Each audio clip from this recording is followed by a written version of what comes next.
Good morning friends.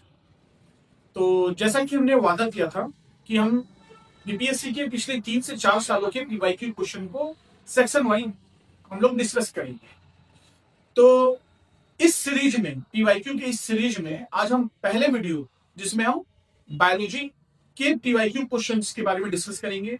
और biology में लगभग 3 पार्ट आएंगे, जिसमें पहले पार्ट में हमने खाली सिंगल स्टेटमेंट बेस्ड क्वेश्चन पे ही फोकस किया है। इसके बाद सेकंड पार्ट और थर्ड पार्ट में स्पेशली हम मल्टी स्टेटमेंट बेस्ड क्वेश्चन पे फोकस करेंगे। इस सीरीज में हमने 2023 के आसपास के पेपर्स पे ज्यादा फोकस किया, जहां पे लुसेंट से रिलेटेड क्वेश्चन पूछे जाते, जहां लुसेंट के डायरेक्ट क्वेश्चन को तवज्जो दी जाती थी। लेकिन 2024 और 25 में बीपीएससी ने अपने एग्जाम पैटर्न में काफी कुछ बदलाव किया और मल्टी स्टेटमेंट बेस्ड क्वेश्चन पे अब वो बहुत हद तक डिपेंड कर चुका है। तो इस सीरीज में हम पीवाईक्यू क्वेश्चन को तो डिस्कस करेंगे, लेकिन उसके हर एक ऑप्शंस को भी हम डीपली समझने की कोशिश करेंगे कि वो क्या है और उससे रिलेटेड क्या क्या इंफॉर्मेशन है। ठीक है, तो बने रहिए इस सीरीज में। और इस सीरीज में आपको जो भी इंपॉर्टेंट टॉपिक्स है उनके बारे में ज्यादा से ज्यादा हम इंफॉर्मेशन देने की कोशिश करेंगे। ठीक है, तो शुरू करते हैं बीपीएससी का पीवाईक्यू पे। ठीक है, तो इस सीरीज में हम लोग को लगभग 40 to 50 क्वेश्चंस देखेंगे। सबसे पहला क्वेश्चन है, the virus of covid is studied under which virus family. आप लोगों को याद होगा 2020-21 में कोविड का बहुत ज्यादा प्रकोप था, तो इसलिए उस समय जितने भी एग्जाम्स होते थे उन एग्जाम्स में वायरस, कोविड वायरस या उससे रिलेटेड वैक्सीन के ऊपर क्वेश्चन जरूर होते थे। तो वहीं से क्वेश्चन मैंने उठाया जो काफी हद तक हम लोग को बीपीएससी की मेंटेलिटी के बारे में बताता है कि वो किस प्रकार का इंफॉर्मेशन बच्चों से चाहता हो। ठीक है, तो यहां पूछा गया है कोविड-19 की जो वायरस है ना, वो वायरस की किस फैमिली से बिलोंग करता है। ठीक है, तो इसका आंसर होगा कोरोना विरिडी। Corona viride. वैसे मैं रेट्रोविरिडी की बात करूं तो ये एचआईवी वायरस की फैमिली है, एचआईवी वायरस की फैमिली है। इसके अलावा एक और आते हैं पॉक्स विरिडी। पॉक्स विरिडी ये स्मॉल पॉक्स या चिकन पॉक्स से रिलेटेड है। स्मॉल पॉक्स या चिकन पॉक्स की फैमिली। ठीक है, तो यहाँ आपको कोरोना विरिडी, कोविड-19 तो वो तो पास्ट की बात हो चुकी, लेकिन ये हो सकता है कि एग्जाम में बीपीएससी अब उससे रिलेटेड जो भी अदर वायरस है उनकी फैमिली के बारे में पूछते। तो यहाँ पे रेट्रोविरिडी एचआईवी वायरस से रिलेटेड है, वहीं पे पॉक्स विरिडी स्मॉल पॉक्स और चिकन पॉक्स से रिलेटेड है। ठीक है, इसके अलावा एक पोलियो का भी आता है। पोलियो की बात करें तो इसका आता है पिकोरना viride. पिकोरना viride.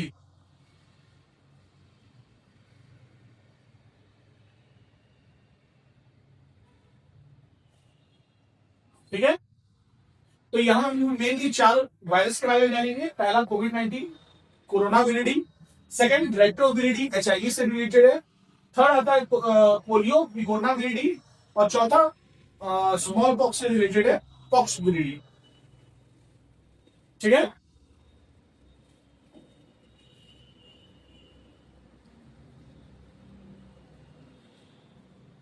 Second, which organ is responsible for purifying blood in the human body।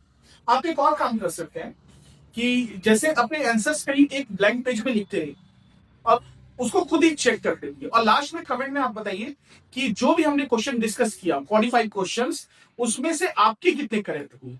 अगर आप 35 36 के आसपास रेंज में हैं तो ये मानकर चलिए कि आप कंपटीशन में बने हुए। अगर इससे नीचे है, क्योंकि ये क्वेश्चंस जो भी है इसमें mostly question single statement based है और काफी सिंपल हुए, तो कहीं ना कहीं आपको 36 37 से ऊपर अगर आपका रेंज है तो आप कंपटीशन में बने हुए हैं। अगर इससे कम है तो आपको कंपटीशन में और प्रिपरेशन करने की जरूरत। ठीक है, सेकंड क्वेश्चन आ जाता है, which organ is responsible for purifying blood in the human body? तो अगर मैं प्यूरिफाइंग ब्लड की बात करूं तो इसका आंसर हो जाएगा किडनी। किडनी क्या करता है? ब्लड को प्यूरिफाई करेगा, ठीक है।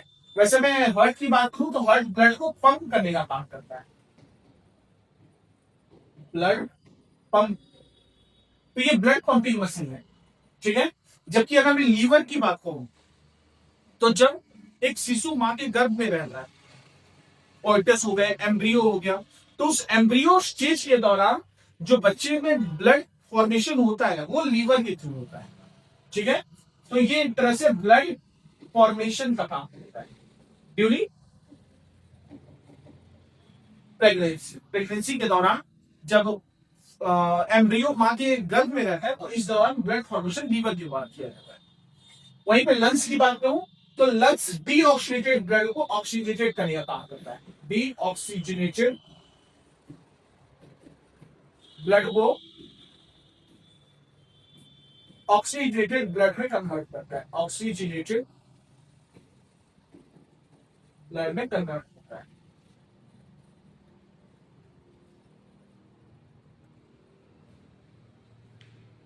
वैसे आपको मालूम होगा कि ब्लड ट्रांसपोर्ट करने का काम कौन करता है? तो ये ब्लड वेसल के थ्रू होते हैं, और ऑक्सीजनेटेड और डीऑक्सीजनेटेड जैसे ऑक्सीजन और कार्बन डाइऑक्साइड को कैरी कौन करता है? तो ये ब्लड में हीमोग्लोबिन होते हैं, हीमोग्लोबिन कैरी करते हैं, ठीक है। हो गया। Third, which vitamin is produced in the human body when exposed to sunlight? इसका आंसर देखिए। अगर मैं सनलाइट की बात करूं, ठीक है, तो ह्यूमन बॉडी में यह माना जाता है कि विटामिन डी, है ना। सनलाइट की अगर मैं बात करूं तो सनलाइट के कारण हमारे बॉडी में विटामिन डी का फॉर्मेशन होता है, ठीक है। आप लोगों ने कुछ हॉर्मोन्स पढ़े होंगे, इसके बारे में कुछ बातें मैं और क्लियर करूं। आप लोगों ने पढ़ा होगा पैराथायरॉयड हार्मोन, पैराथायरॉयड ग्लैंड और उससे सीक्रेट होने वाले पैराथायरॉक्सिन। तो ये पैराथायरॉक्सिन हार्मोन जो होते हैं, ये हमारी बॉडी में जो भी विटामिन डी होते हैं, तो विटामिन डी हमारी बॉडी में D3 के फॉर्म में रहता है। किस फॉर्म में रहता है? विटामिन D3 की जो सनलाइट आती है, ठीक है। विटामिन डी की अगर हम बात करें तो जो सनलाइट होती है वो विटामिन D3 को D4 में कन्वर्ट करती है, और ये D3 जो होता है विटामिन D3 वो हमारी बॉडी में लगभग इनएक्टिव है, मतलब उतने एक्टिव नहीं होते हमारी बॉडी में, यूजफुल नहीं होते। तो जब हम सनलाइट में जाते हैं तो सनलाइट में यही विटामिन D3 D4 में कन्वर्ट होता है, और ये किसकी वजह से होता है? तो ये होता है पैराथायरॉक्सिन हार्मोन की वजह से, पैराथायरॉक्सिन हार्मोन की वजह से, ठीक है। Vitamin D3 to D4। अच्छा, यहां पर अगर मैं बाकी विटामिन की बात करूं, ठीक है, तो मैं उसका एक लिस्ट आपको देख रहा हूं। जैसे विटामिन ए की बात करूं तो विटामिन ए को बोलते हैं रेटिनॉल, विटामिन B1 को बोलते हैं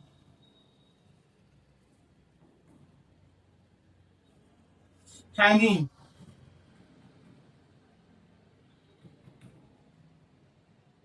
थायमिन। विटामिन B2 को बोलते हैं राइबोफ्लाविन,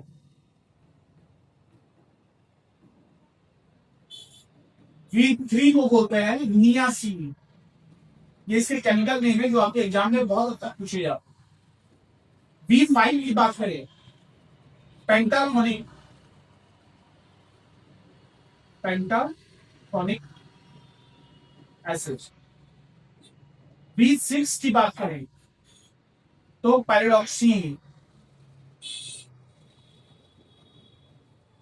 पैराडॉक्सिन।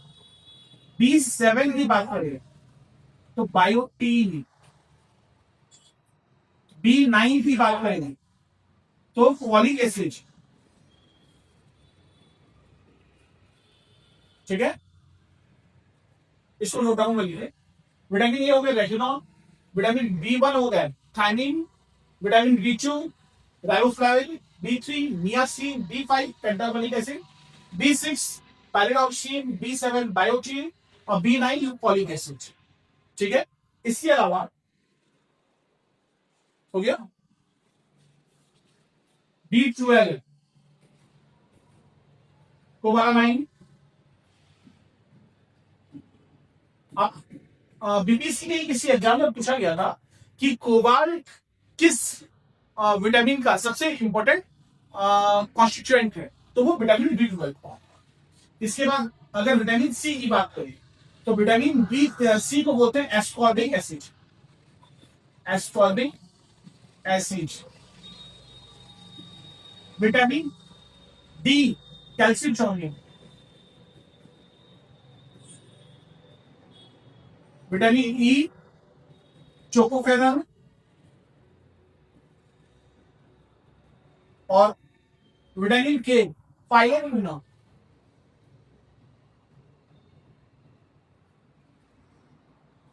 ठीक है, तो ये कुछ इंपॉर्टेंट विटामिन है जिससे रिलेटेड एग्जाम में क्वेश्चंस पूछे जा रहे हैं।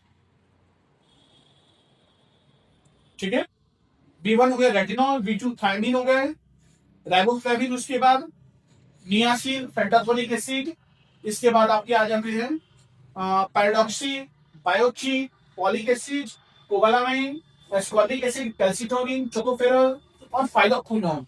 अच्छा, अगर मैं के की बात करूं फाइलोक्विनोन की, तो ये ब्लड क्लॉटिंग में है। ब्लड क्लॉटिंग में है। इसके बाद टोकोफेरल, ये जैसे विटामिन ई को ब्यूटी हार्मोन बोलते हैं। ब्यूटी हार्मोन ये क्या करते हैं, जैसे चेहरे में जैसे जो भी फेस में ग्लेज होता है, चमक होती है, वो इसी विटामिन ई की वजह से होता है।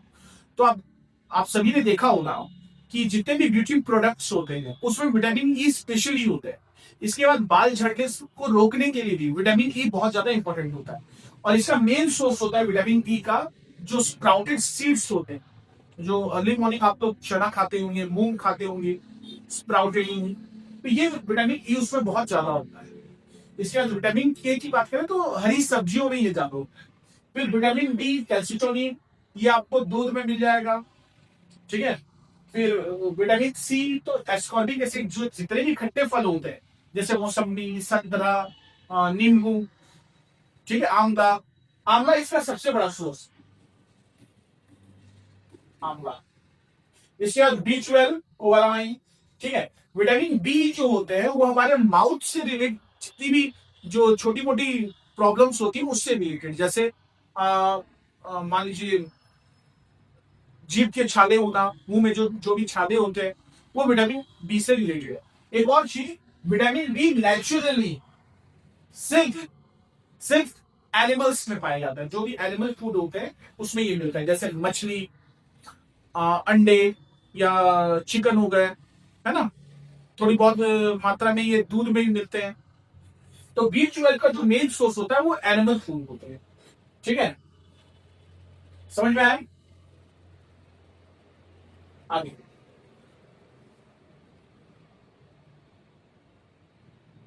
The human I forms the image of an object at its. तो ह्यूमन आई में ऑब्जेक्ट्स कहां कहां होते हैं? बहुत सिंपल क्वेश्चन है, इसका आंसर होगा रेटिना। इसका आंसर क्या होंगे? रेटिना। ठीक है, जैसे अगर मैं ह्यूमन आई के बारे में बताऊं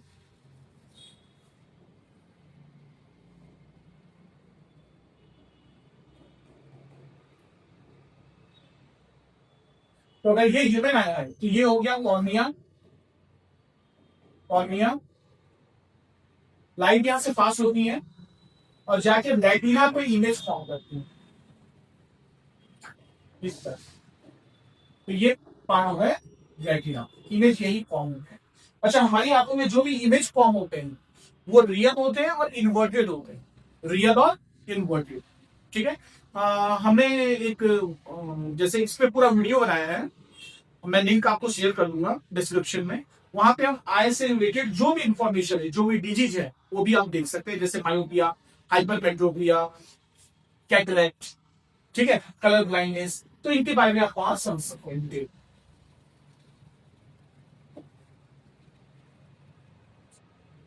नेक्स्ट आता है विच of the following is not a part of the female reproductive system in human. तो अब एग्जाम में सबसे बड़ी प्रॉब्लम क्या होती है ना, हम क्वेश्चन आधा पढ़ते हैं। क्वेश्चन आधा पढ़ते हैं का मतलब होता है, जैसे आपके सामने क्वेश्चन आया, आपने खाली पढ़ लिया फीमेल रिप्रोडक्टिव सिस्टम, ठीक है, लेकिन आपने इस नॉट पार्ट को इग्नोर कर दिया, ठीक है ना। ये जो नॉट पार्ट है, ये क्या हो गया, आपने इसे इग्नोर कर दिया, और इसी की वजह से आपका क्वेश्चन गलत हो जाता है, ठीक है। तो यहाँ पे ओवेरी क्या है, फीमेल रिप्रोडक्टिव पार्ट है, यूटेरस फीमेल रिप्रोडक्टिव पार्ट है, वास्ट डिफरेंस ये मेल रिप्रोडक्टिव पार्ट है, तो आंसर हो जाएगा वास्ट डिफरेंस। अब वास्ट डिफरेंस को हम लोग स्पर्म डक्ट नहीं बोलते हैं, वास्ट डिफरेंस को क्या कहा जाएगा, स्पर्म डक्ट, जो टेस्टिस से स्पर्म कैरी करता है, ठीक है ना। तो वास्ट डिफरेंस हो गए। अच्छा, वास्ट डिफरेंस से रिलेटेड अगर मैं एक, जैसे सर्जरी होती है जहाँ पे नसबंदी की जाती है, तो फीमेल में जो नसबंदी होती है जिसको कहा जाता है ट्यूबेक्टोमी, ठीक है ना। फीमेल में जो नसबंदी होती है उसे कहा जाता है ट्यूबेक्टोमी। तो ट्यूबेक्टोमी में क्या होता है, फेलोपियन ट्यूब, फेलोपियन ट्यूब में नसबंदी की जाती है, सर्जरी की जाती है, जबकि मेल में वैसेक्टोमी कहलाता है, वैसेक्टोमी। वैसेक्टोमी में क्या होता है, इस वास्ट डिफरेंस वाले पार्ट में सर्जरी की जाती है, ठीक है ना। हो गया। नेक्स्ट आ रहा है द एंथर पेंटेज, ठीक है। अगर एंथर की बात करें तो ये प्लांट रिप्रोडक्टिव सिस्टम से रिलेटेड है। प्लांट में दो तरह के रिप्रोडक्टिव प्रोसेस होते हैं, एक होता है सेक्सुअल रिप्रोडक्शन, दूसरा होता है एसेक्सुअल रिप्रोडक्शन। तो सेक्सुअल रिप्रोडक्शन फ्लावर में होते हैं, फ्लावर में दो रिप्रोडक्टिव ऑर्गन होते हैं, मेल और फीमेल। तो जो मेल रिप्रोडक्टिव ऑर्गन है उसे कहते हैं स्टेमेन। मेल रिप्रोडक्टिव ऑर्गन को क्या कहते हैं, स्टेमेन। तो ये स्टेमेन में फिर तीन पार्ट होते हैं, दो पार्ट होते हैं, एक होता है एंथर और दूसरा होता है फिलामेंट। जो एंथर होते हैं, इसी एंथर के अंदर रहते हैं पॉलन ग्रेन्स। तो ये जो पॉलन ग्रेन्स होते हैं यही एक्चुअल में मेल गैमेट होते हैं, जबकि जो फीमेल होते हैं उसे कहते हैं पिस्टिल, ठीक है। और इसके जो पार्ट्स होते हैं वो होते हैं स्टिग्मा, स्टाइल एंड ओवेरी, ठीक है।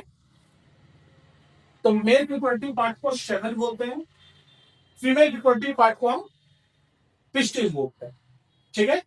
स्टेमेन में एंथर और फिलामेंट होते हैं। एंथर जो होता है उसके अंदर पॉलन ग्रेन्स होते हैं, ठीक है, और यही मेल रिप्रोडक्टिव गैमेट है। जबकि पिस्टिल में स्टिग्मा, स्टाइल और ओवेरी होते हैं, और ओवेरी में फीमेल गैमेट होते हैं जिसे हम ओव्यूल कहते हैं, ठीक है। फर्टिलाइजेशन के बाद यही ओव्यूल आगे जाकर सीड बन जाते हैं और ओवेरी फ्रूट बन जाते हैं। जैसे आप लोगों ने अमरूद देखा होगा, अमरूद, अनार। तो अनार जो हुआ वो ओवेरी है, लेकिन अनार के अंदर जो आपको दाने मिलते हैं, है ना, वो हो गए उसके ओव्यूल। ओव्यूल डेवलप होके सीड बनते हैं, और जो ओवेरी होते हैं वो डेवलप होके फ्रूट बनता है, ठीक है। इसके अलावा ये हो गया, ठीक है। अच्छा, नेक्स्ट क्वेश्चन की बात करें तो नेक्स्ट आ जाता है asexual reproduction takes place through budding. तो हमने एसेक्सुअल रिप्रोडक्शन पढ़ा होगा आप लोगों ने। तो एसेक्सुअल रिप्रोडक्शन में जैसे आप लोगों ने पढ़ा होगा binary fission, binary fission, multiple fission,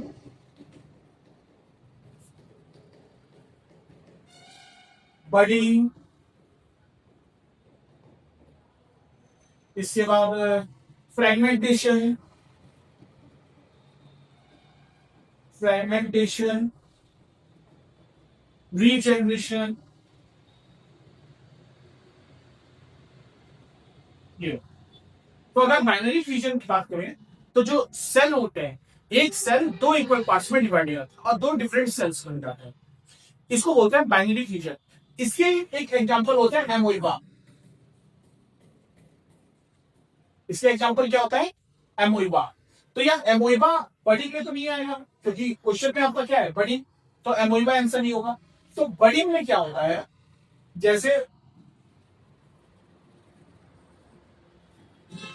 इसमें क्या होता है, जैसे ये हाइड्रा कैचा, तो हाइड्रा में सबसे पहले क्या होता है, एक बर्ड डेवलप, बर्ड, जैसे आप लोग देखे होंगे आलू, आलू में आपको एक छोटा सा बर्ड डेवलप होता हुआ दिखाई देता है। यही बर्ड फिर अगर उस बर्ड को हम कट करके, जैसे उस बर्ड को अगर हम कट करके मिट्टी में लगा देते हैं तो वहीं से नए पौधे डेवलप हो जाते हैं। तो यही बर्ड डेवलप होता है। ये बर्ड फिर आगे जाकर और डेवलप होंगे और यहाँ पे भी उसके बाकी ऑर्गन्स डेवलप होते हैं, फिर ये सेपरेट होंगे, इंडिपेंडेंट ऑर्गेनिज्म की तरह डेवलप होता है। तो ये होता है बर्डिंग। ठीक है, तो बड़ी बर्डिंग के जो एग्जाम्पल होते हैं वो होते हैं ईस्ट एंड फाइबर। ठीक है, अगर मैं रीजनरेशन की बात करूं तो रीजनरेशन में क्या होते हैं, कोई भी ऑर्गेनिज्म अपने पार्ट्स को, बहुत सारे डिफरेंट, मतलब अलग अलग पार्ट्स को एक कंप्लीट ऑर्गेनिज्म में डेवलप कर देते हैं। जैसे हमने फ्लैलेरिया के बारे में, है ना,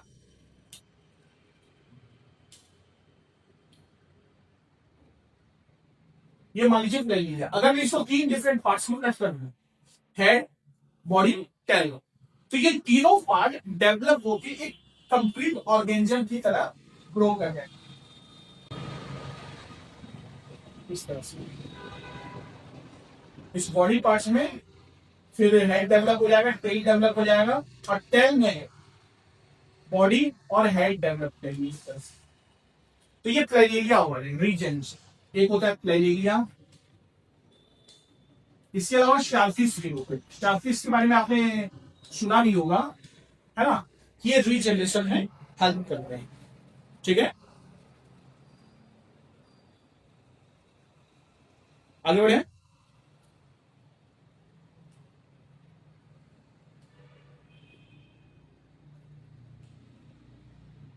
ठीक है, नेक्स्ट आता है मल्टीपल फ्यूजन। अगर मल्टीपल फ्यूजन की मैं बात करूं तो मल्टीपल फ्यूजन में क्या होता है, एक सेल होता है, इस सेल के अंदर भी बहुत सारे मल्टीपल सेल्स डेवलप हो जाते हैं इसके अंदर, इसकी आउटर कवरिंग कहते हैं। फिर जब ये प्रॉपर्ली डेवलप हो जाते हैं तो आउटर कवरिंग जो होते हैं वो बस्ट कर जाता है और बाकी जो सेल्स होते हैं वो इंडिपेंडेंटली डेवलप होगा। तो इसके एग्जांपल होते हैं प्लास्मोडियम। अच्छा, बाइनरी फिजन में एक और एग्जांपल आप पाया जाता है पैग्नीशियम, परमेशियम। ठीक है, फ्रेगमेंटेशन में क्या होता है, जैसे जो ऑर्गेनिज्म होता है वो खुद को फ्रेगमेंट, अगर उसकी कोई पार्ट ब्रेक हो गया तो वो इंडिपेंडेंटली फिर से उसको डेवलप कर लेगा है। ठीक है, तो फ्रेगमेंटेशन के एग्जांपल आपकी हो जाती है स्पाइरोलाइडा,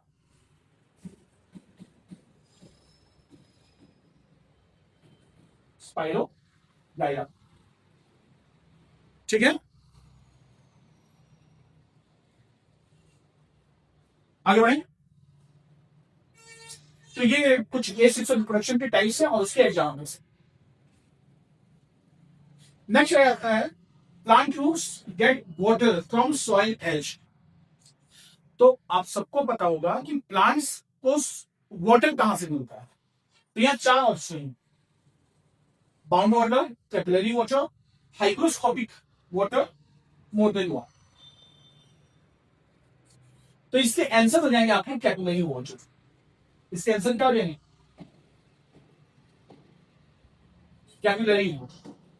कैपिलरी वाटर क्या होते हैं, जैसे सॉइल में ये सब सॉइल पार्टिकल्स, ठीक है, अब इन सॉइल पार्टिकल्स के बीच में जो वाटर प्रेजेंट होता है, सॉइल पार्टिकल्स के बीच में जो वाटर प्रेजेंट होते हैं, वाटर मॉलिक्यूल, इन्हीं को बोलते हैं कैपिलरी वाटर। इनको क्या बोलते हैं, कैपिलरी वाटर। ठीक है, जबकि सॉइल पार्टिकल के साथ जो अटैच्ड वाटर है, सॉइल पार्टिकल के साथ जो अटैच्ड वाटर होते हैं उनको बोलते हैं हाइग्रोस्कोपिक वाटर। क्या बोलते हैं? मतलब ये सॉइल पार्टिकल के साथ अटैच रहेगी।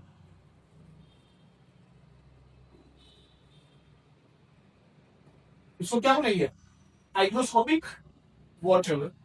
और तीसरे आते हैं बाउंड वाटर। तो जो बाउंड वाटर होते हैं, जो बाउंड वाटर होते हैं, ये सॉइल में जो भी मिनरल्स होते हैं, सॉइल में प्रेजेंट मिनरल्स के साथ ये केमिकली अटैच होते हैं। ठीक है? तो अगर हम तीनों की बात करें तो यहां पे कैपिलरी वाटरिंग ही प्लांट ले सकता है, क्योंकि वो सॉइल पार्टिकल्स के बीच में फ्रीली अपेयर हो। तो जो प्लांट्स के रूट होते हैं, रूट हेयर इन वाटर्स को एब्जॉर्ब करते हैं। कौन से? Capillary water. जबकि बाउंड वाटर जो होते हैं, ये मिनरल के साथ, जो सॉइल में मिनरल्स होते हैं उसके साथ केमिकली अटैच, मिनरल्स के साथ केमिकली अटैच होते हैं।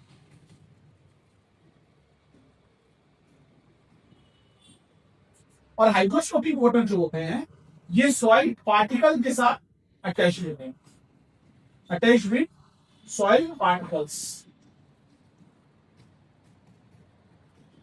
Attached with soil particles. ठीक है? तो ये हो गया कैटेगरी वाटर। नेक्स्ट आता है विच of the following is not a bisexual plant. ठीक है? तो आपके सामने ऑप्शन है,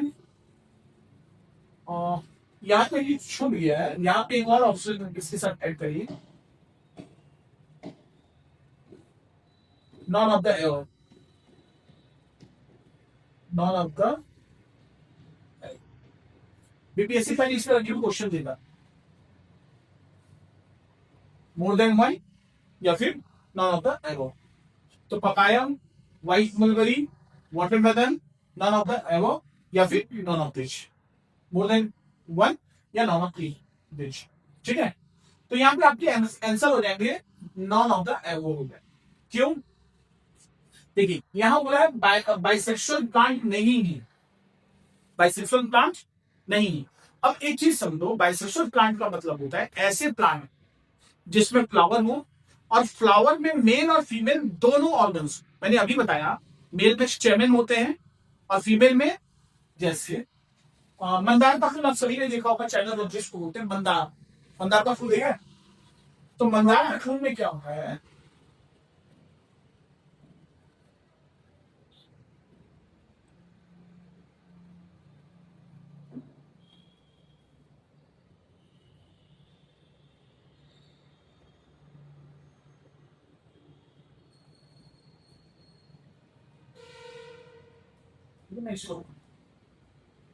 फिर इसके बाद यहाँ पे होगा ऐसे,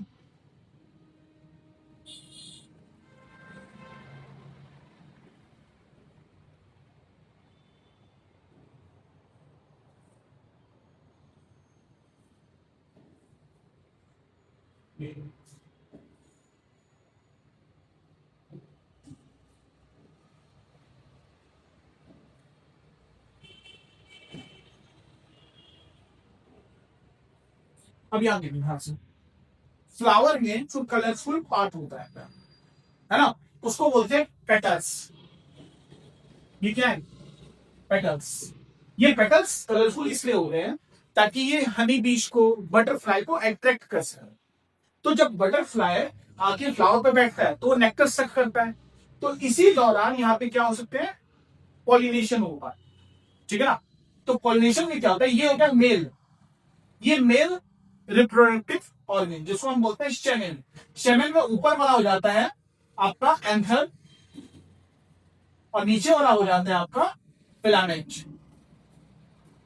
इसी एंथर में छोटे छोटे छोटे छोटे पोलन ग्रेन्स हो, जबकि ये फीमेल रिप्रोडक्टिव पार्ट है, जिसको ये पार्ट हो गया आपका स्टिग्मा, ये हो गया स्टाइल और ये हो गया ओवेरी। ओवेरी के अंदर ही आपके छोटे छोटे छोटे छोटे ओव्यूल्स होते हैं। ठीक है? तो होता क्या है कि जो मेल गैमेट है पोलन ग्रेन्स, ये यहां से कहा जाता है स्टिग्मा पे आते हैं। हवा की वजह से, विंड की वजह से, बारिश की वजह से, वाटर की वजह से, या फिर इन एजेंट्स की वजह से, जैसे बटरफ्लाई, हनी बीच। तो जब यहां आ गया तो पॉलन ग्रेन्स का एंथर से स्टिग्मा पर आना, पॉलन ग्रेन्स का एंथर से स्टिग्मा पे आना, इसी को हम क्या बोलते हैं? इसी को हम बोलते हैं पॉलिनेशन। ठीक है, पॉलिनेशन होने के बाद यही पॉलन ग्रेन्स फिर क्या करते हैं, इसके अंदर एक ट्यूब लाइक स्ट्रक्चर बनाते हैं, पॉलन ट्यूब हम जिसको कहते हैं। फिर इस पॉलन ट्यूब के थ्रू वही पॉलन ग्रेन्स ओवरी तक पहुंचते हैं और तब जाके होता है फर्टिलाइजेशन। तो अगर मैं बात करूं फीमेल, तो फीमेल रिप्रोडक्टिव ऑर्गन कौन से हो गए? Stigma, style, oval. मेल हो गए एंथर और फिलामेंट। तो यहां बोल रहा है बाइसेक्सुअल प्लांट। बाइसेक्सुअल प्लांट ऐसे प्लांट होते हैं जिसमें ये दोनों होते हैं, मेल और फीमेल रिप्रोडक्टिव ऑर्गन होते हैं। जबकि यूनिसेक्सुअल फ्लावर जो होते हैं या यूनिसेक्सुअल प्लांट जो होते हैं उसमें सिर्फ एक होता है, या तो मेल होगा या फीमेल होगा। ठीक है, तो ये तीनों जो आपको दिख रहा है, पपाया, व्हाइट मलबरी और watermelon, papaya, white mulberry, watermelon, ये तीनों यूनिसेक्सुअल प्लांट है। ये तीनों क्या है? यूनिसेक्सुअल प्लांट है, इसलिए आंसर हो जाएगा नॉन ऑफ दिस। ठीक है, कोई डाउट? इसके अलावा अगर मैं बाइसेक्सुअल प्लांट की बात करूं तो जैसे रोज हो गए, चाइना रोज हो गए, है ना। इसके अलावा आप देखोगे मस्टर्ड। ठीक है, तो ये सब आपके क्या हो जाएंगे? बाइसेक्सुअल प्लांट हो जाएंगे। मस्टर्ड हो गए, लीली हो गए, टोमेटो, ब्रिंजल, बैगन, तो ये सब क्या हो गए? ये आपके बाइसेक्सुअल प्लांट हो जाएंगे। ठीक है, रोज, मस्टर्ड, ब्रिंजल, जिसमें दोनों फ्लावर में मेल फीमेल दोनों पार्ट होते हैं। ठीक है, नेक्स्ट है द जीनस पैंथेरा इंक्लूड्स। इसका आंसर देखिए, पैंथेरा जीनस में इनमें से कौन सा ऑर्गन जो आता है या आते हैं? ठीक है, lion, leopard, wolf, more than one.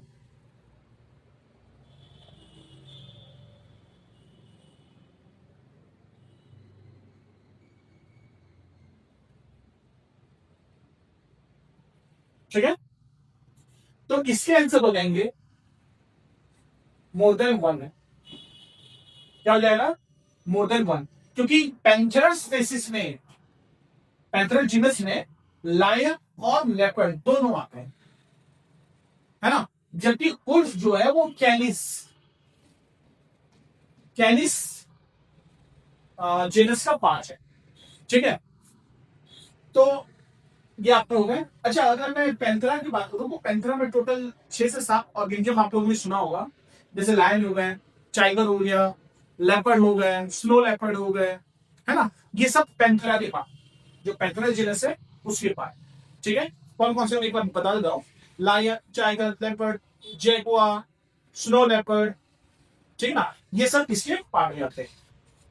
ठीक है, इसके बाद आता है, अच्छा एक और क्वेश्चन मेरे को याद आ रहा है कि अभी हाल ही में किसी बीपीएससी एग्जाम में पूछा था कि जो भी हायरार्किकल है, जैसे जो भी taxonomy hierarchy, taxonomy hierarchy, hierarchy उसको अरेंज करिए टॉप टू बॉटम।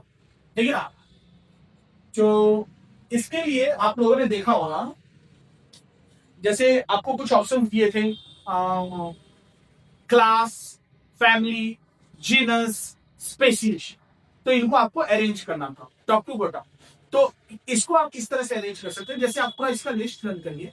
सबसे पहले आता है डोमेन। ठीक है, सबसे पहले आता है आपका डोमेन। डोमेन के अंदर आते हैं किंगडम, किंगडम, हाँ। इसके बाद आता है फाइलम, फिर आते हैं क्लास, फिर आते हैं ऑर्डर, फिर आते हैं फैमिली, फिर आता है जीनस, और फिर आता है स्पीशीज। ठीक है, तो ये टॉप टू बॉटम आपके हाईलाइट ही होगा, इसके टेक्सोनॉमी हाईलाइट। तो इससे रिलेटेड एक क्वेश्चन अभी हाल ही के एग्जाम में पूछा। सबसे ऊपर आता है आपका डोमेन, फिर उसके नीचे किंगडम, फिर phylum, class, order, family, genus, और सबसे आगे में आते हैं स्पीसीज। ठीक है, नोट डाउन हो गया। Next, the main plant body of the bryophyte. तो ब्रायोफाइट इनमें से इसमें किसका पार्ट है? हैप्लॉइड, डिप्लॉइड, टेट्राप्लॉइड, मोर देन वन। उम्मीद है आप लोगों ने आंसर ले लिया होगा। अगर मैं हैप्लॉइड और डिप्लॉइड की बात पहले समझाता हूँ क्या होते हैं, है ना, वैसे इसका आंसर होगा, इसके आंसर होंगे हैप्लॉइड। तो अगर मैं हैप्लॉइड और डिप्लॉइड की बात करूं, तो आप लोगों ने सेल डिवीजन पढ़ा हो, है ना, कि सेल्स खुद को डिवाइड करते हैं और जो पेरेंट सेल होता है वो डॉटर सेल में डिवाइड होता है। ठीक है, तो अगर, अच्छा, हमारी बॉडी में कितने क्रोमोजोम है? 46 क्रोमोजोम। ठीक है, तो 46 क्रोमोजोम अगर डिवाइड होकर फिर से 46 क्रोमोजोम में डिवाइड जाएगा। ठीक है, तो इसको बोलते हैं डिप्लॉइड सेल डिवीजन। ये कौन से हैं? डिप्लॉइड। वहीं पे अगर हैप्लॉइड की बात, तो हैप्लॉइड भी क्या होते हैं कि 46 क्रोमोजोम डिवाइड होकर 23 और 23 क्रोमोजोम में डिवाइड हो। ठीक है, तो ये हो गया haploid cell. Diploid cell division बोलते हैं माइटोसिस, और हैप्लॉइड सेल डिवीजन को बोलते हैं मियोसिस। ठीक है, अगर माइटोस स्पेशल मियोसिस को आप याद रखिए भाई, हैप्लॉइड सेल डिवीजन जो होते हैं वो मियोसिस है। और हमारी बॉडी में जो भी जेनिटल ऑर्गन होते हैं, मतलब जहां भी गैमेट फॉर्मेशन होते हैं, जैसे मेल में टेस्टिस, टेस्टिस में स्पर्म फॉर्मेशन होगी, और फीमेल में ओवेरी के अंदर ओव्यूल फॉर्मेशन होगी। तो जो ओवेरी है, ओवेरी एंड टेस्टिस, यहां पे आपका हो जाएगा मियोसिस, हैप्लॉइड सेल डिवीजन, है ना। तभी जाकर मान लीजिए मेल गैमेट स्पर्म में 23 क्रोमोजोम और फीमेल गैमेट ओवम में 23 क्रोमोजोम। तो ये 23 क्रोमोजोम, ये दोनों एक एक सेट होते हैं। 23 क्रोमोजोम कंबाइन करके एक 46 क्रोमोजोम वाला ऑर्गेनिज्म डेवलप करता है। तो ये मियोसिस है। तो मियोसिस में याद रखिए कि जो हमारे ओवेरी होते हैं, टेस्टिस होते हैं, वहां पे मियोसिस होगा। बाकी पूरे बॉडी ऑर्गन्स में माइटोसिस होगा। हाथ, पैर, आंख, नाक, सिर, मुंह, हर जगह माइटोसिस सही है। ठीक है, अच्छा, तो इसका आंसर हो जाएगा बायोफाइट का, ब्रायोफाइट का आंसर हो जाएगा आपका हैप्लॉइड सेल डिवीजन।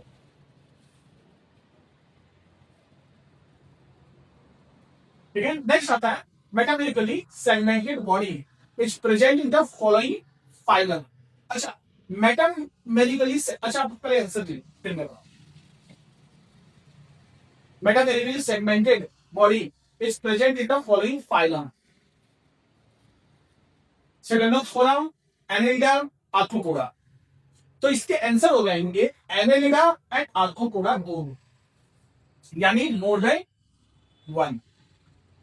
तो मेटामेरिकली सेगमेंटेड का पार्ट मतलब होता है कि मान लो एक ऐसा ऑर्गेनिज्म जिसकी बॉडी में अलग अलग सेगमेंट हो, जैसे हेड हो, बॉडी हो और टेल है। तो ये अलग अलग सेगमेंट है। अगर इस सेगमेंट की बात करें तो ये एनेलिडा ऑर्गेनिज्म में भी होते हैं और आर्थ्रोपोडा में भी होते हैं।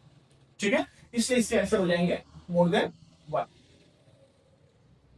ठीक है, आगे बढ़े।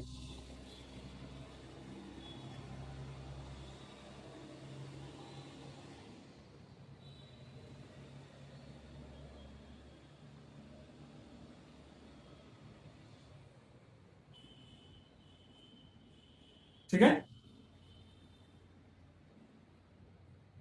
Next, all prokaryotes having cell wall surrounding the cell membrane except. तो प्रोकैरियोट में सामान्यतः, प्रोकैरियोट में सामान्यतः क्या होता है, मान लीजिए प्रोकैरियोट ऑर्गेनिज्म है, इसके चारों तरफ सेल वॉल होगा और फिर उसके चारों तरफ सेल मेम्ब्रेन होगा। तो ये सेल वॉल है और उसके चारों तरफ सेल मेम्ब्रेन। लेकिन इनमें से किन ऑर्गेनिजम्स में ये नहीं होता? एक्सेप्ट, ठीक है, except surrounding cell wall surrounding cell membrane, except. तो एक्सेप्ट मोर देन वन हो जाएगा आपका पीपीएलो और माइटोकॉन्ड्रिया दोनों एक तरह से, है ना। आप लोगों ने नॉर्मली पढ़ा होगा कि हमारे जैसे सबसे छोटे सेल जो होते हैं वो कौन से हैं? तो माइकोप्लाज्मा होते हैं, सबसे छोटे स्मॉलेस्ट सेल, उसको पीपीएलओ भी बोलते हैं, pleuropneumonia like organism, pleuropneumonia like organism. इसका दूसरा नाम माइकोप्लाज्मा, ठीक है। तो ये दोनों स्मॉलेस्ट सेल है, स्मॉलेस्ट सेल। तो आंसर आपका हो जाएगा मोर देन वन, ठीक है। नेक्स्ट रफ एंडोप्लाज्मिक रेटिकुलम, ठीक है। तो रफ एंडोप्लाज्मिक रेटिकुलम इनमें से कौन कौन से काम में एक्टिवली इन्वॉल्व होता है, ठीक है। यानी इनमें से कौन कौन से काम रफ एंडोप्लाज्मिक रेटिकुलम करते हैं? प्रोटीन सिंथेसिस, सिक्रेशन, एब्जॉर्प्शन होते हैं वो। आंसर दीजिए आपको।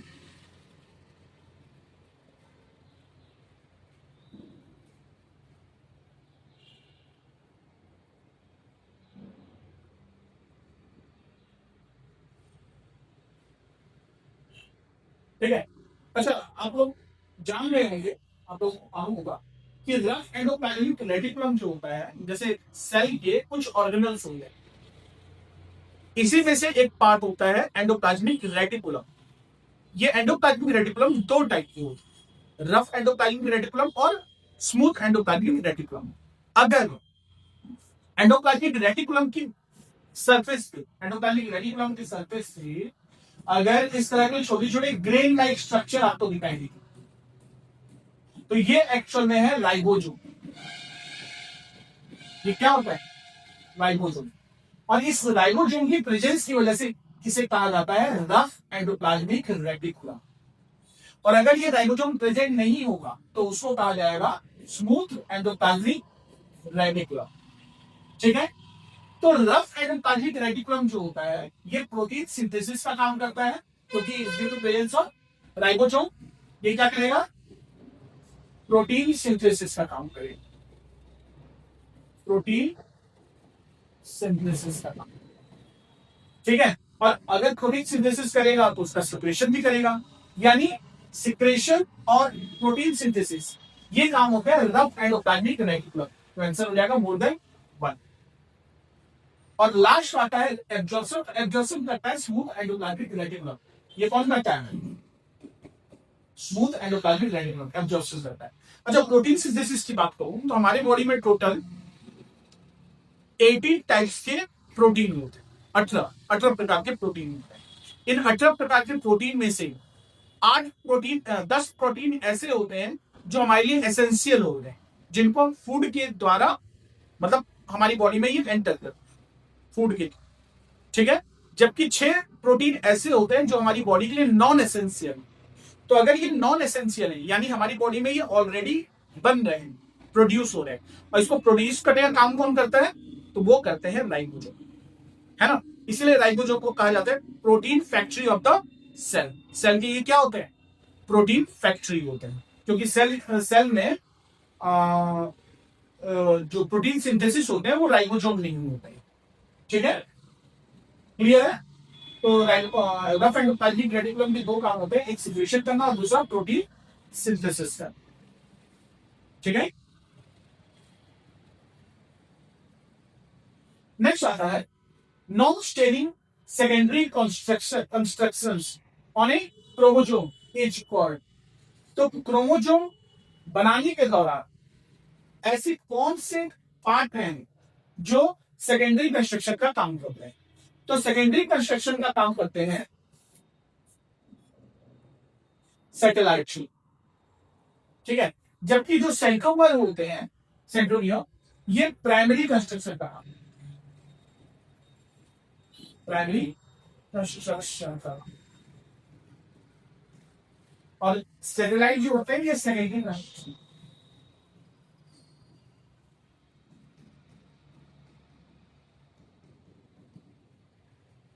ठीक है। कोई डाउट्स? आगे नेक्स्ट आता है in monocotyledon the vascular bundles have no. तो मोनोकोटिलिडन में वेस्कुलर बंडल में क्या नहीं होंगे? तो वेस्कुलर बंडल की मैं बात करूं तो वेस्कुलर बंडल बोलते हैं जाइलम और फ्लोएम, ठीक है। तो जाइलम और फ्लोएम में इनमें से क्या नहीं हो, ठीक है। तो उनके बीच कैम्बियम नहीं है, ठीक है। उनके बीच क्या नहीं होता है?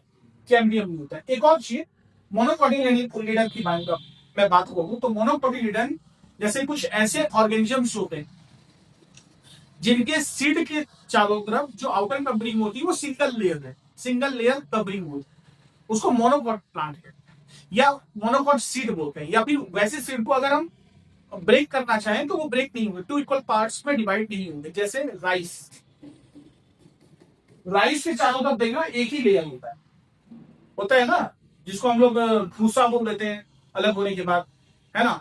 और इसी भूसे को पीस के बनता है ब्रान, और उसी ब्रान से बनता है ब्रान ऑयल, जो आजकल हम लोग रिफाइंड ऑयल खा रहे हैं। मोस्टली रिफाइंड ऑयल इसी ब्रान से बन रहे हैं, ठीक है ना।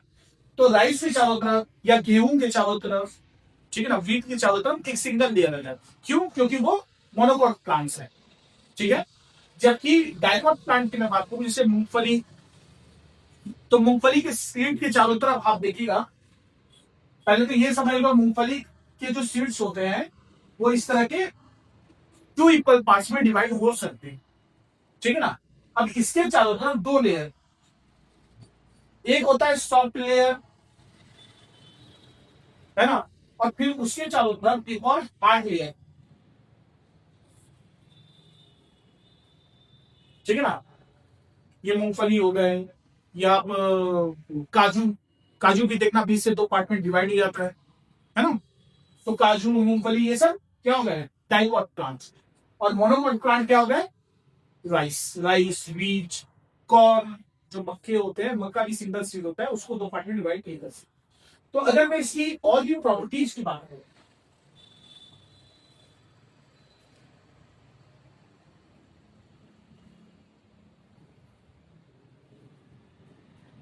इसकी और प्रॉपर्टीज की अगर मैं बात करूं मोनोकॉट और डाइकॉट प्लांट की, तो मोनोकॉट जो होता है सिंगल लेयर होते हैं, ये डबल लेयर होते हैं। अच्छा, इसमें जो लीफ होता है वो पैरेलल वेरिएशन होता है, इसमें रेटिकुलेट वेरिएशन होते हैं। अच्छा, इसमें फाइब्रस रूट होता है, रूट जो होते हैं इसके फाइब्रस होते हैं, और इसमें टैग रूट होता है, ठीक है ना। क्लियर? कोई डाउट? अच्छा, इसके अलावा और भी बहुत सारे पॉइंट है, बाकी मेन यही 3 पॉइंट आप याद, ठीक है।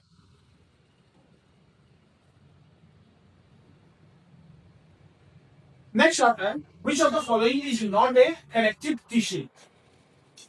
तो क्लास 9 में जो पुरानी एनसीईआरटी बुक थी, अभी तो नई आ गई है तो उसमें और भी डिटेल दिया हुआ है। तो पुरानी एनसीईआरटी बुक में आप लोगों ने टिश्यू पढ़ा होगा, तो उस टिश्यू में आखिरी में, टिश्यू चैप्टर के आखिरी में एक टॉपिक था कनेक्टिव टिश्यू। तो इस कनेक्टिव टिश्यू में जैसे हमने ब्लड पढ़ा था, आप लोगों ने पढ़ा होगा ब्लड के बारे में, आप लोगों ने न्यूरॉन के बारे में पढ़ा होगा, आप लोगों ने एडिपोस टिश्यू के बारे में पढ़ा होगा, टेंडन पढ़ा होगा, लिगामेंट पढ़ा होगा। तो ये सब कनेक्टिव टिश्यू है। एग्जाम से ये सारे क्वेश्चन आते हैं, टेंडन क्या है, लिगामेंट क्या है, एडिपोस टिश्यू क्या है ना। तो इसी तरह से इनमें से कौन सा पार्ट नहीं है, ठीक है, कनेक्टिव टिश्यू का? तो ब्लड तो है, ये डिफरेंट ऑर्गन्स को कनेक्ट करने का काम करता है। इसी तरह से कार्टिलेज भी है। कार्टिलेज के बारे में आप लोगों ने पढ़ा था कि जैसे ये हमारे बॉडी के सॉफ्ट बोनी स्ट्रक्चर होते हैं, मतलब बोन की तरह ही होते हैं बट सॉफ्ट होते हैं, और ये एक्चुअली बोन है नहीं, बोनी स्ट्रक्चर बनाते हैं। जैसे हमारा कान, कान का पीना, ये जो पीना पार्ट है आप इसको टच करिए, थोड़ा स्ट्रॉन्ग दिखेगा, आपको स्ट्रॉन्ग फील होगा, लेकिन एक्चुअली ये बोन नहीं है, ये कार्टिलेज है। नाक, नोज का जो अपर पार्ट है ये भी कार्टिलेज की बनी होता है। यहाँ पे आपका फेरिंग्स होते हैं, फेरिंग्स होते हैं, ये पार्ट भी कार्टिलेज की बनी हुई। ठीक है। ब्लड के बारे में आपने भी पढ़ा होगा, जैसे ब्लड के मेनली दो पार्ट्स होते हैं, इसमें तो हमने वीडियो बना रखा है। आप लोग हो सके तो एक बार उसको रिव्यू जरूर करिएगा, है ना। मुश्किल से 8 से 10 मिनट का वीडियो है, ब्लड के बारे में हमने वहाँ डिटेल डिस्कस की है, हर पार्ट्स के बारे में और उसके फंक्शंस को भी हमने वहाँ डिस्कस किया है। नेक्स्ट आता है स्किन। स्किन की अगर मैं बात करूं तो स्किन कनेक्टिव टिश्यू नहीं होते। स्किन कनेक्टिव टिश्यू नहीं, ये टिश्यू जरूर है लेकिन ये कनेक्टिव टिश्यू नहीं। ठीक है।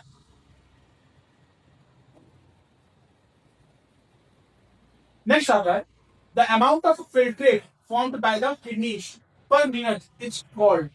तो हमारी किडनी हर मिनट में जो भी यूरिन फॉर्मेशन करनी, जो भी फिल्ट्रेट पार्ट को किडनी से बाहर निकालना, उसको क्या कहा जाता है? तो उसको हम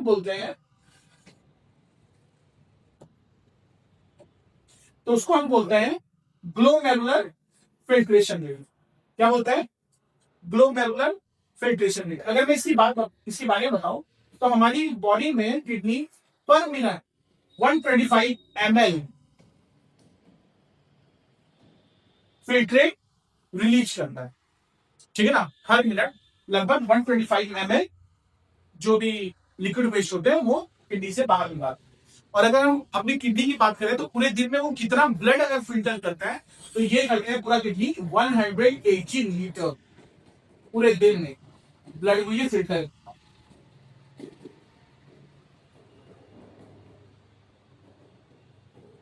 ठीक है। हमारी बॉडी में जो किडनी, दो किडनी होती है वो 24 आवर में 180 लीटर ब्लड फिल्टर। ठीक है, आगे बढ़े।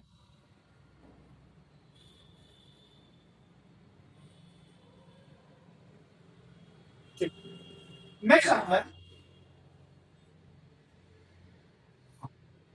आता है अर्थवॉर्म्स ब्रीथ थ्रू। तो अर्थवॉर्म किसके थ्रू ब्रीथ करते हैं? तो अर्थवॉर्म ही भाई आपको मालूम होगा, अर्थवॉर्म स्किन से ब्रीथ करते हैं। अर्थवॉर्म किससे ब्रीथ करते हैं? मॉइस्ट स्किन से, मॉइस्ट स्किन। तो अगर मैं ब्रीथिंग के बारे में बता दूं तो आपने देखा होगा एक गिल्स होता है, फिश गिल्स के थ्रू ब्रीथ करते हैं, फिर आता है मॉइस्ट स्किन, अर्थवॉर्म, इसके बाद आता है लंग्स, ह्यूमन, डॉग, कैट, इसके बाद लंग्स प्लस स्किन, तो ये हो जाएंगे फ्रॉग। जब फ्रॉग लैंड सरफेस के ऊपर होते हैं तो ये लंग्स के थ्रू ब्रीथ करते हैं, और जब वो वाटर बॉडी में होते हैं तब वो स्किन से ब्रीथ करते हैं। और इसके बाद आ जाता है ट्रैकिया। तो जैसे कॉकरोच, कॉकरोच जनता पार्टी नहीं है, कॉकरोच है रियल वाली। ठीक है, कॉकरोच, तो ये ट्रैकिया के थ्रू करते हैं। इसके बाद ये मेलफिजियन ट्यूबल्स भी आते हैं, है ना। मेलफिजियन ट्यूबल्स अगर आप देखेंगे, नहीं सॉरी, मेलफिजियन ट्यूबल्स तो फिर एक्सक्रीटरी ऑर्गन। चलिए, तो ट्रैकिया, कॉकरोच। ठीक है, कोई डाउट?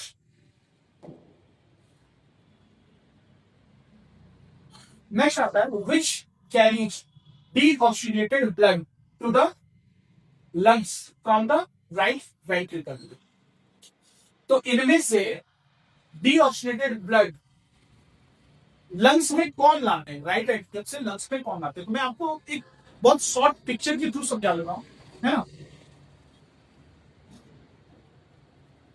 एज्यूम कीजिए ये आपका हर्ट है,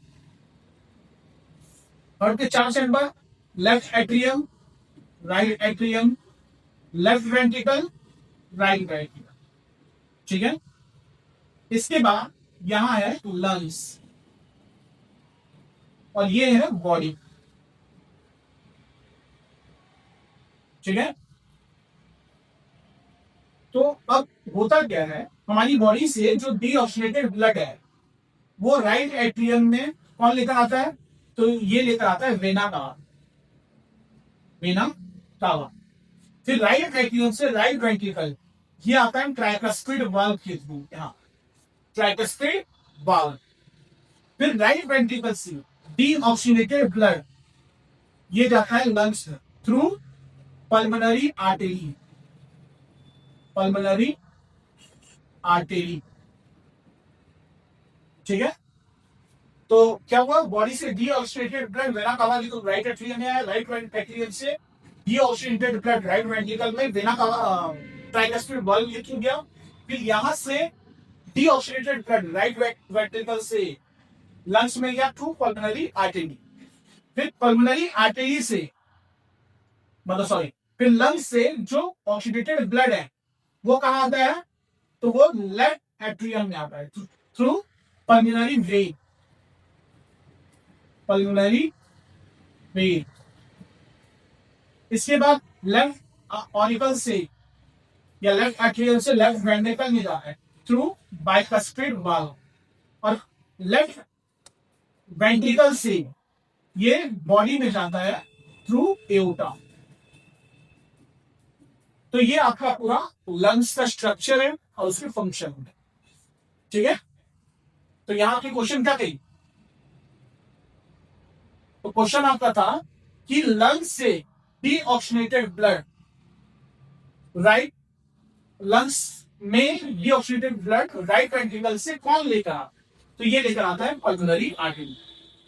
राइट वेंट्रिकल से लंग्स में कहा जा रहा है? पल्मोनरी आर्टरी जा रहा है। इसका आंसर क्या हो जाएगा? Pulmonary artery. पल्मोनरी आर्टरी, ठीक है। Next, which of the following is not a function of stomata in excretion or transpiration? तो इसमें स्टोमेटा का कौन सा फंक्शन नहीं है एक्सक्रीशन में या ट्रांसपिरेशन में? कौन सा फंक्शन स्टोमेटा नहीं करता है? स्टोमेटा का फंक्शन नहीं है, नॉट ए फंक्शन, ठीक है। तो यहां पे हो जाएगा एब्जॉर्बिंग न्यूट्रिएंट्स, ठीक है, एब्जॉर्बिंग न्यूट्रिएंट्स, ठीक है। आपको कमेंट करिए एब्जॉर्बिंग न्यूट्रिएंट्स किसका फंक्शन? प्लांट में न्यूट्रिएंट्स एब्जॉर्ब करने का काम कौन करता है, ठीक है।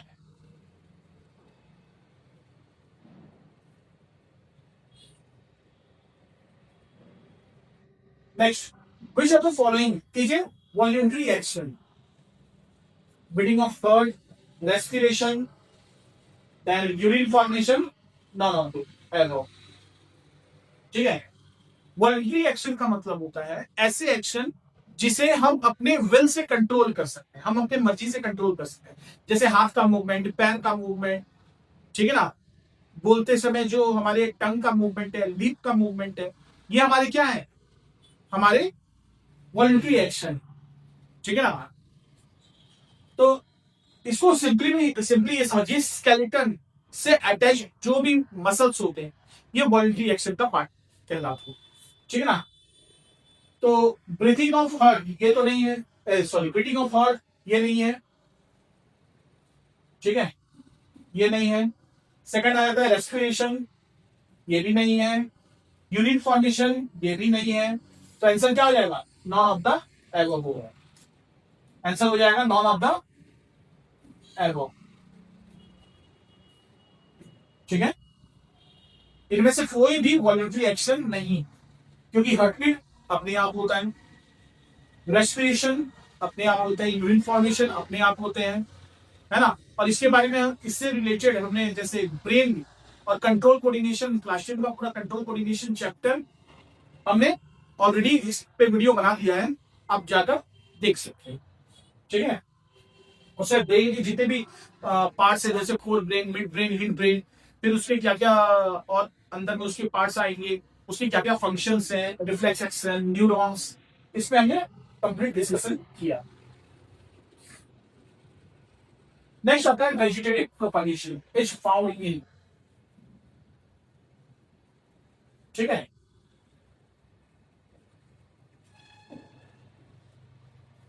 तो वेजिटेटिव प्रोपगेशन किसमें देखने को मिलता है? तो यह आंसर आपका हो जाएगा ब्रायोफाइल। ठीक है, ब्रायोफाइलाइन। तो ब्रायोफाइलम की अगर मैं बात करूं, जैसे वेजिटेटिव, स्पेशल वेजिटेटिव प्रोपगेशन की बात करूं, तो जब किसी प्लांट ऑर्गन को हम डायरेक्ट मिट्टी में लगा दें और वहां से वो एक नए प्लांट्स की तरह ग्रो करे, तो उसको हम बोलते हैं वेजिटेटिव प्रोपगेशन। जैसे मान लो प्लांट में किसी कोई पौधा है, उसका एक छोटा सा डाल हमने तोड़कर, कोई ब्रांच छोटा सा तोड़कर हमने मिट्टी में लगा। जैसे आम के जो पेड़ होते हैं उसके एक छोटे से डाल, या रोज जो गुलाब के पौधे होते हैं, छोटा सा डाल हमने तोड़ा, मिट्टी में लगा दिया, नए प्लांट की तरफ ग्रो करता है, तो उसको हम बोलते हैं वेजिटेटिव प्रोपगेशन। फिर इसमें लेयरिंग, ड्राफ्टिंग, ग्राफ्टिंग, इस तरह के बहुत सारे पार्ट आते हैं। ठीक है ना? तो वेजिटेटिव प्रोपगेशन ब्रायोफाइलम नहीं है, क्योंकि ब्रायोफाइलम जो है वो लीफ के थ्रू होता है। अगर ब्रायोफाइलम की लीफ को हम मिट्टी में लगाते हैं तो वो नए प्लांट की तरफ ग्रो करता है। ठीक है। जबकि राइजोपस की बात करें तो ये स्पोर फॉर्मेशन है, मतलब स्पोर फॉर्मेशन के थ्रू होता है। स्पाइरोगैलेम के बारे में हमने ऑलरेडी डिस्कस कर दिया कुछ देर पहले।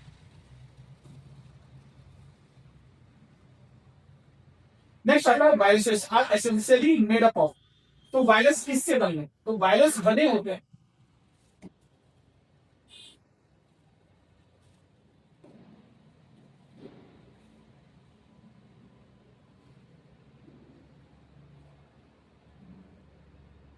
वायरस बने होते हैं प्रोटीन एंड न्यूक्लिक एसिड्स। ठीक है, न्यूक्लिक एसिड से इसके जेनेटिक मटेरियल बनते हैं। वायरस के जो जेनेटिक मटेरियल बनते हैं वो न्यूक्लिक एसिड से बनते हैं। जबकि वायरस को जो प्रोटेक्शन प्रोवाइड करता है, यानी वायरस के जो आउटर कवरिंग होते हैं, वो प्रोटीन के थ्रू, यानी प्रोटीन वायरस को आउटर कवरिंग प्रोवाइड करता है और न्यूक्लिक एसिड उससे जेनेटिक मटेरियल को डेवलप करता है। ठीक है। नेक्स्ट,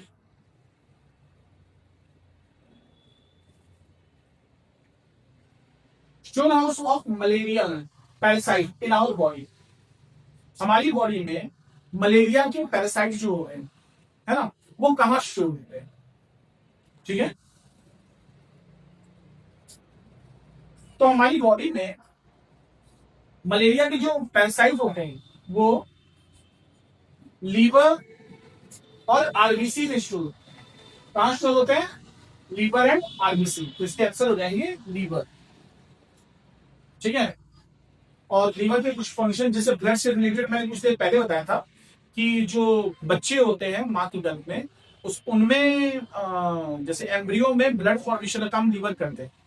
स्प्लीन की अगर मैं बात करूं, तो जो नवजात शिशु होते हैं, न्यूली बॉर्न बेबी होते हैं, उनमें कुछ मात्रा में या कुछ समय के लिए स्प्लीन ब्लड फॉर्मेशन करते हैं, लेकिन मोस्टली ये आरबीसी के कब्रिस्तान कहलाते हैं, है ना? जो आरबीसी सेल का जब लाइफ स्पैन खत्म होता है, डेथ होता है, तो वो कहाँ चल जाता है? स्प्लीन में। स्प्लीन कहाँ होता है? हमारे जो स्टोमक होते हैं, स्टोमक के पीछे की तरफ, हमारे एब्डोमेन में स्टोमक के पीछे होता है।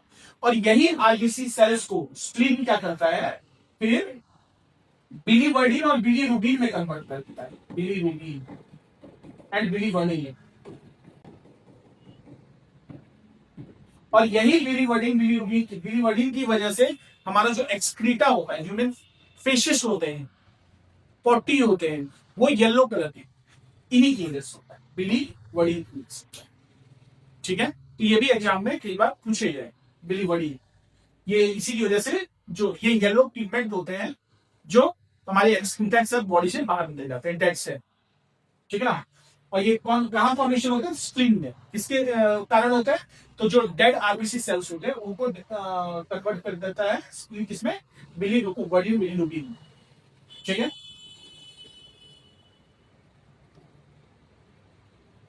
Next, which of the following organs control body balance? इसका आंसर देखिए, wrist, cerebellum, year, more than lung. तो इसके आंसर हो जाएंगे, आप लोगों को लग रहा होगा सेरिबेलम, है ना, बिल्कुल सही है। सेरिबेलम बॉडी बैलेंस करता है ना। और साथ में ईयर भी, हमारे जो ईयर होते हैं, ईयर का जो इनर ईयर पार्ट है, ये बॉडी बैलेंस करने का काम करते हैं। तो इसलिए आंसर हो जाएगा मोर देन वन। और एग्जाम में मोस्टली बच्चे सेरिबेलम ही नहीं ले, लेकिन ईयर भी हमारी बॉडी को बैलेंस करने का काम करता है। तो इसलिए आंसर क्या हो जाएगा, मोर देन वन। ठीक है, कोई डाउट?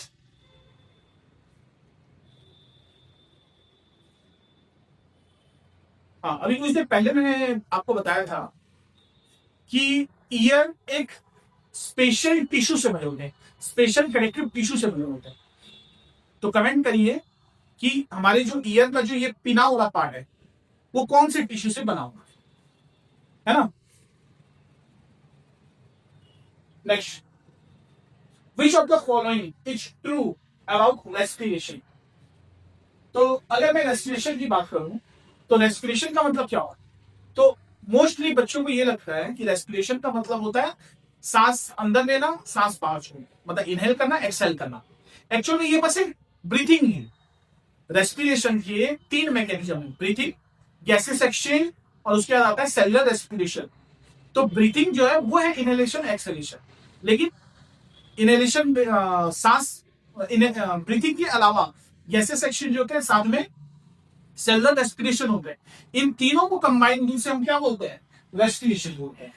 तो इनमें से रेस्पिरेशन से रिलेटेड कौन सा स्टेटमेंट ट्रू है ना।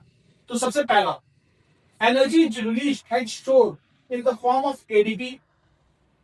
Energy is not release at all, energy is release and stored in form of ADP more than one. तो पहला, स्टोर एडीपी के फॉर्म में नहीं होता है ना। एनर्जी देखिए स्टोर कहां होता है, माइटोकॉन्ड्रिया। और माइटोकॉन्ड्रिया में जो एनर्जी होता है वो एटीपी के फॉर्म में होता है, एटीपी। ठीक है, अच्छा ये एटीपी बनता किससे, तो एडीपी से बन रहा है। मतलब माइटोकॉन्ड्रिया में एडीपी एटीपी में कन्वर्ट हो जाता है, एटीपी के फॉर्म में स्टोर हो जाता है। तो यहाँ पे ये स्टेटमेंट गलत हो गया। ये तो एनर्जी बिल्कुल रिलीज नहीं होती, ये भी गलत है। क्यों, एनर्जी रिलीज होती है तभी तो हम अपना बॉडी का सारे फंक्शन कर पा रहे हैं, देख पाते हैं, सुन पाते हैं, चल पा रहे हैं, दौड़ पा रहे हैं, बोल पा रहे हैं। तो ये भी गलत हो गया। थर्ड, एनर्जी की release and stored in the form of ATP, ये करें थर्ड ऑप्शन। ठीक है, आगे बढ़ते हैं। Plants appear to bend towards light due to. तो प्लांट में कुछ ऐसे बेंडिंग्स होते हैं, मतलब प्लांट में कुछ जैसे ब्रांचेस होते हैं, वो लाइट की तरफ बेंड हो जाते हैं। ऐसा क्यों होता है ना। तो ये आपके ऑप्शन है, एक बार आप आंसर ले लीजिए। Concentration of oxygen at root tip, concentration of oxygen at shoot tip, diffusion of oxygen towards shady side of shoot more than one. तो इसके बारे में बता देता हूं। जैसे ऑक्सीजन जो है ये प्लांट हार्मोन, पहले तो ये जान लीजिए आप लोग, ऑक्सीजन क्या है, प्लांट हार्मोन। ठीक है ना। तो अब होता क्या है ऑक्सीजन में, कि ऑक्सीजन क्या करते हैं, डेवलपमेंट का काम, ऑक्सीजन प्लांट के डेवलपमेंट में हेल्प करते हैं, यानी प्लांट के सूट के टिप में और रूट के बॉटम में प्रेजेंट होते हैं, वहीं से इलोंगेशन का काम करते हैं, सेल डिवीजन का। तो अब होता क्या है, मान लो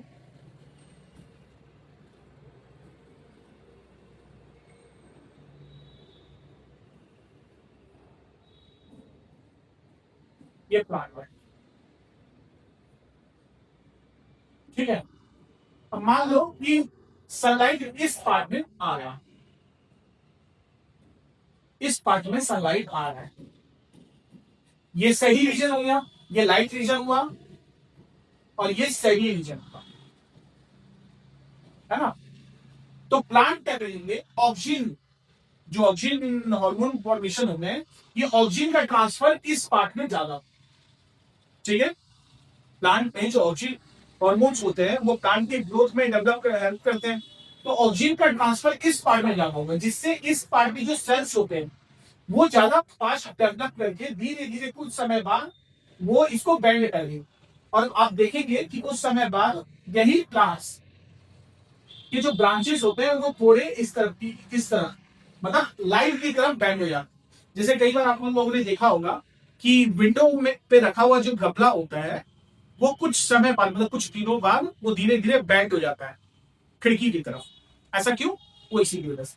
तो इसका आंसर हो जाएगा, डिफ्यूजन ऑफ ऑक्सीजन टुवर्ड्स सही साइड ऑफ सूट, है ना। प्लांट के जो सही पार्ट होते हैं उसमें ऑक्सीजन का डिफ्यूजन ज्यादा हो जाता है उस तरफ, जिसकी वजह से वो बैंड हो जाता है और लाइट की तरफ मूव करता है। तो ये आपके आंसर होगा, ठीक है।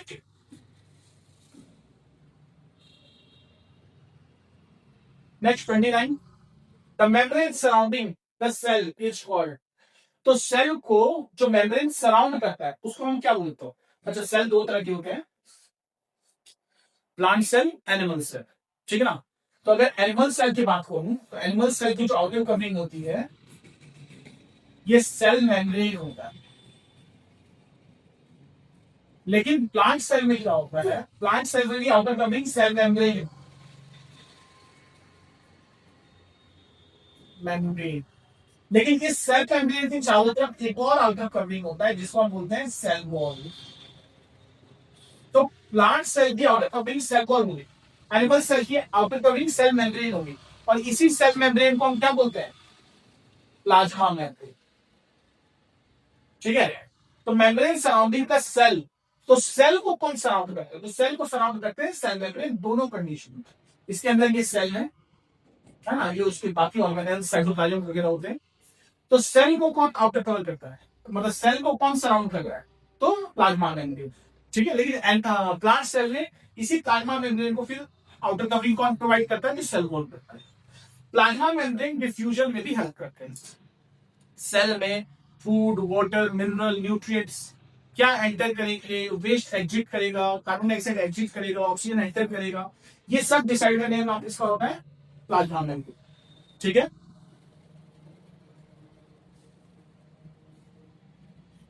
नेक्स्ट आता है the study of the inheritance of traits in humans is called.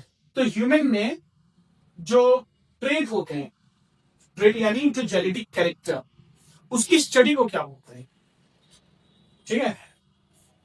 तो ह्यूमन में जो जेनेटिक कैरेक्टर होते हैं जो पेरेंट्स से ऑफस्प्रिंग में ट्रांसफर होते हैं, उसकी स्टडी को हम बोलते हैं हेरिडिटी।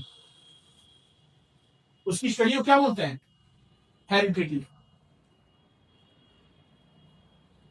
ठीक है। अच्छा, पैलियोंटोलॉजी क्या होता है? अगर आपको पता है तो मैसेज करिए, कमेंट करिए।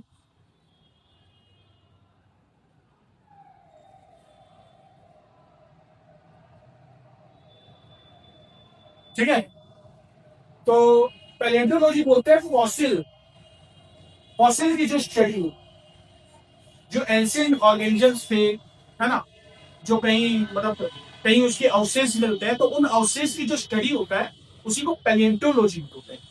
जबकि रेप्टाइल्स और एम्फीबियन की जो स्टडी होती है, रेप्टाइल्स एंड एम्फीबियन, इसको क्या बोलते हैं? हर्पेटोलॉजी। क्या बोलते हैं? हर्पेटोलॉजी, ठीक है। तो हर्पेटोलॉजी क्या हो गया? रेप्टाइल्स एंड एम्फीबियन की स्टडी। पैलियोंटोलॉजी क्या हो गया? तो ये हो गया फॉसिल की स्टडी। इसके बाद एक और आता है ऑर्निकोलॉजी। एक और क्या आता है? ऑर्निकोलॉजी। ऑर्निकोलॉजी, ऑर्निकोलॉजी होती है स्टडी ऑफ बर्ड्स।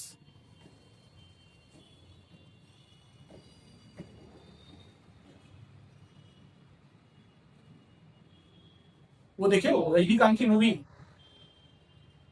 चिट्टी, और सेकंड मूवी का नाम क्या है? बर्ड वाला। हाँ हाँ हाँ हाँ, बर्ड वाला।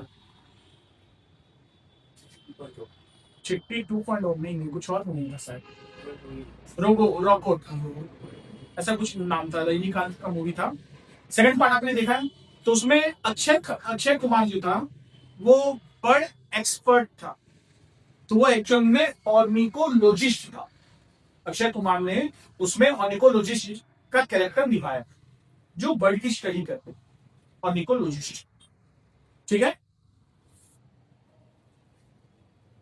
आगे बढ़े। नेक्स्ट आता है the breakdown of pyruvate to give carbon dioxide, water and energy takes place in. तो आंसर पहले ले जाओ। The breakdown of pyruvate to give carbon dioxide, water and energy takes place in chloroplast, mitochondria, cytoplasm, more than one. तो इसका answer हो जाएगा mitochondria. अभी मैंने बताया था कि जैसे जो सेल होता है, सेल के अंदर रेस्पिरेशन होता है, सेलुलर रेस्पिरेशन। इस सेलुलर रेस्पिरेशन में क्या होता है, ब्लड से हमें मिलता है ग्लूकोज H2SO6। ये फिर ऑक्सीजन के प्रेजेंस में ब्रेक डाउन करते हैं और फॉर्म करते हैं पाइरुवेट। फिर ये पाइरुवेट आगे जाकर कार्बन डाइऑक्साइड, वाटर और ह्यूज अमाउंट में एनर्जी फॉर्म करते हैं, 38 ADP एनर्जी फॉर्म करता है। ये रेस्पिरेशन में जैसे ऑक्सीजन के प्रेजेंस में जो रेस्पिरेशन होता है उसको क्या बोलते हैं, एरोबिक रेस्पिरेशन। तो aerobic respiration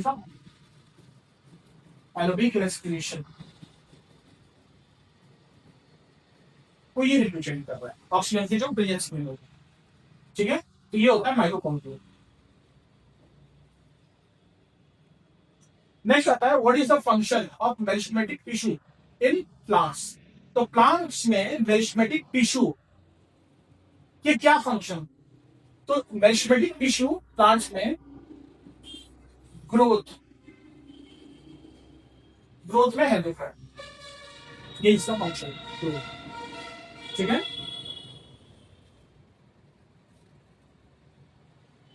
the gap between two neurons is called. दो न्यूरॉन्स के बीच में जो गैप होते हैं उन्हें उसे हम क्या बोलते हैं। अब आप लोगों ने न्यूरॉन्स के बारे में पढ़ा होगा, न्यूरॉन्स में क्या होते हैं, जैसे ये न्यूरॉन्स,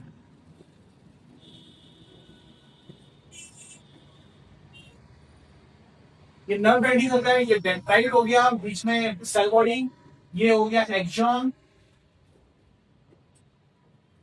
इसके बाद एक सेल का जो एक न्यूरॉन का जो नर्व एंडिंग होता है वहां से दूसरे न्यूरॉन की डेंड्राइट अटैच है इस तरह से। ठीक है, और ये प्रोसेस कंटिन्यू रहता है।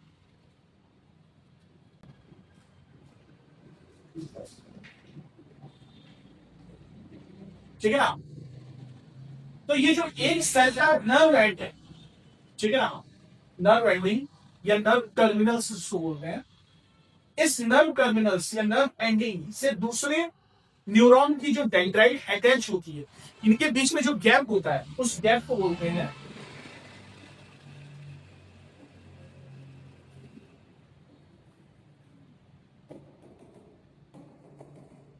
तो ये रहा पहले न्यूरॉन का नर्व एंडिंग, दूसरे न्यूरॉन का डेंड्राइट। तो ये जो गैप है इस गैप को बोलते हैं सिनेप्स। ठीक है ना, तो एक न्यूरॉन से दूसरे न्यूरॉन में जो मैसेज ट्रांसफर होता है इम्पल्स के थ्रू, वो होता है न्यूरो ट्रांसमीटर के लिए। यहाँ पे न्यूरो ट्रांसमीटर मेजर होता है। इसके बारे में हमने कंट्रोल कोऑर्डिनेशन चैप्टर में पूरा डिटेल डिस्कस किया है। ठीक है ना, ये हो गया सिनेप्स। नेक्स्ट आता है the kidneys in human beings are a part of the system for.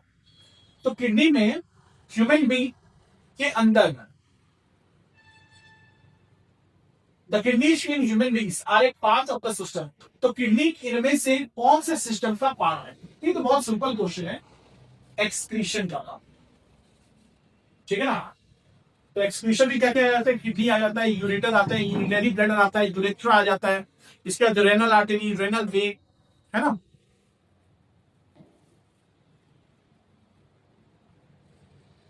Which of the following statements about permanent tissue is correct? इनमें से परमानेंट टिश्यू से रिलेटेड कौन सा स्टेटमेंट करेक्ट है, ठीक है। तो ऑप्शन है, they lose the ability to divide, they are only found in young plants, they are capable of rapid cell division more than one, ठीक है। तो इसके आंसर हो जाएंगे first, they lose the ability to divide, क्योंकि ये permanent tissue है। Permanent tissue यानी ये सेल डिवीजन और नहीं करेंगे। तो अगर सेल डिवीजन नहीं करेंगे तो वहां पे क्या उसके सेल डिवाइड होंगे, नहीं। तो इसलिए they lose the ability to divide, ठीक है। Next, which of the following is a plant hormone, तो इनमें से कौन सा प्लांट हार्मोन का पार्ट है। अच्छा, एक दिया यहां पे स्लैश हुई है, एक्चुअली ये प्लस है।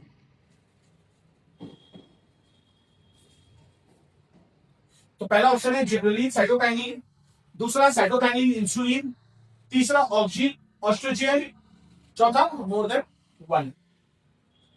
तो इसका आंसर हो जाएगा जिबरेलिन साइटोकाइनिन। देखिए, प्लांट हार्मोन में आपको 5 हार्मोन का नाम है, oxygen, gibberellin, cytokinin, abscisic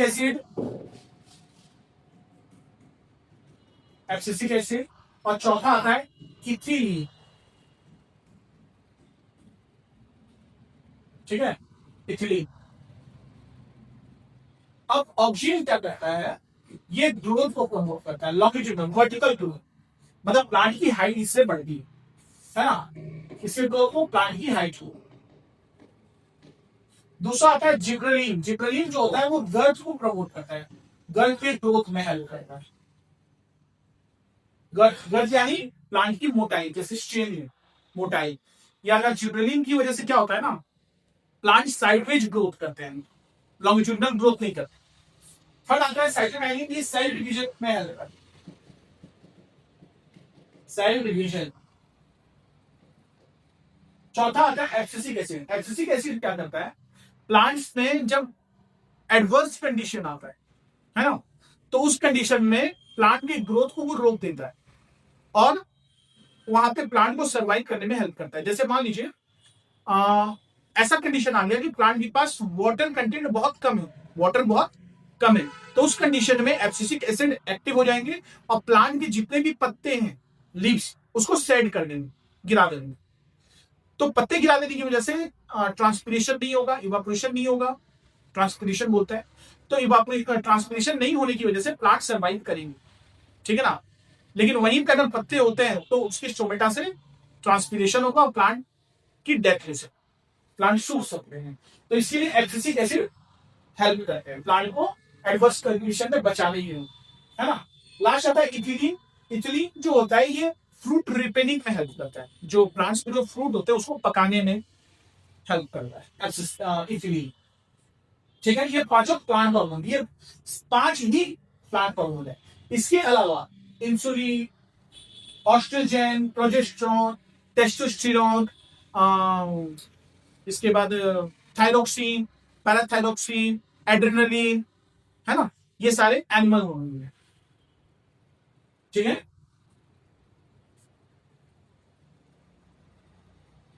next आता है who discovered the cell for the first time, cell को सबसे पहले किसने डिस्कवर किया था, तो सेल को सबसे पहले डिस्कवर किया था किसने, एंटोन वैन लीeuwenhoek, रुडोल्फ वर्चो, रॉबर्ट शून, या एक से ज्यादा। तो सबसे पहले इसको डिस्कवर किया था रॉबर्ट शून ने 1665 में। ये क्लास 9 एनसीईआरटी की बुक से निकलते हैं 1665 को, ठीक है। इसके बाद एंटोन वैन लीeuwenhoek, उन्होंने सबसे पहले बताया था कि प्लांट, मतलब जितने भी सेल्स होते हैं, जितने भी सेल्स होते हैं वो अपने प्री एग्जिस्टिंग सेल से बनते हैं, है ना। जितने भी सेल्स होते हैं वो अपने प्री एग्जिस्टिंग सेल से बनते हैं, ये बताया था रुडोल्फ विर्चो ने, प्री एग्जिस्टिंग सेल्स। ठीक है। और पहले लिविंग सेल के बारे में बताया था एंटोन वैन लीवेन, लिविंग सेल के बारे में पहले इसी में बताया था एंटोन वैन लीवेन, ठीक है। इसके अलावा कुछ और नाम आ जाते हैं, रॉबर्ट ब्राउन जैसे आ जाते हैं, रॉबर्ट ब्राउन। रॉबर्ट ब्राउन की बात करो तो इसने न्यूक्लियस की डिस्कवरी की, ठीक है, रॉबर्ट ब्राउन, ठीक है। आगे बढ़े। Which of the following is not a vector-borne disease? Vector-borne disease का मतलब होता है कि ऐसे डिजीज जो किसी ऑर्गेनिजम्स के थ्रू ट्रांसफर होते हैं, कैरी करते हैं कोई ऑर्गेनिज्म। तो डेंगू, ट्यूबरकुलोसिस, मलेरिया, मोर देन वन। तो इनमें से कौन सा वेक्टर-बॉर्न डिजीज नहीं है? नॉट। तो इसका आंसर हो जाएगा ट्यूबरकुलोसिस, टीबी जिसको हम बोलते हैं। और डेंगू और मलेरिया जो होते हैं उसको इंसेक्ट जैसे मॉस्किटो कैरी करते हैं। डेंगू के लिए आप लोगों ने सुना होगा एडिस, एडिस मॉस्किटो। और मलेरिया के आप लोगों ने सुना होगा Anopheles mosquito, female Anopheles, female Anopheles mosquito, ठीक है ना। और डेंगू एडिस मॉस्किटो, ठीक है। नेक्स्ट आता है चिड़िया। Which of the following is a warm-blooded animal? Toad, crocodile, fish, none of which. तो इसका आंसर हो जाएगा नॉन ऑफ which, क्योंकि ये तीनों cold blooded animal, cold blooded animal. अच्छा, कोल्ड ब्लडेड एनिमल का मतलब क्या होता है? कोल्ड ब्लडेड एनिमल का मतलब होता है ऐसे एनिमल जो अपने सराउंडिंग एनवायरनमेंट के हिसाब से अपने बॉडी के टेम्परेचर को चेंज कर सकते हैं। अगर सराउंडिंग टेम्परेचर बहुत कम है, ठंडा कोल्ड है, तो ये अपनी बॉडी के टेम्परेचर को कम कर लेंगे ताकि उस सराउंडिंग एटमोस्फियर में ही सर्वाइव कर सके। अगर सराउंडिंग एनवायरनमेंट ज्यादा गर्म है तो ये अपनी बॉडी को धीरे धीरे गर्म कर देते, तो ये कहलाते हैं कोल्ड ब्लडेड एनिमल। तो जो फिश होते हैं, स्नेक होते हैं, ये सब कोल्ड ब्लडेड एनिमल होते हैं। जबकि ह्यूमन, डॉग, टाइगर, काउ, गोट, ये सब जितने मैमल्स होते हैं ये वार्म ब्लडेड एनिमल होते हैं। और वार्म ब्लडेड एनिमल जो होते हैं ये किसी भी कंडीशन में इनका बॉडी टेम्परेचर हमेशा वार्म रहता है, गर्म रहता है। हमारा बॉडी हमेशा देखना गर्म रहे, क्यों? क्योंकि हम वार्म ब्लडेड एनिमल हैं, ठीक है।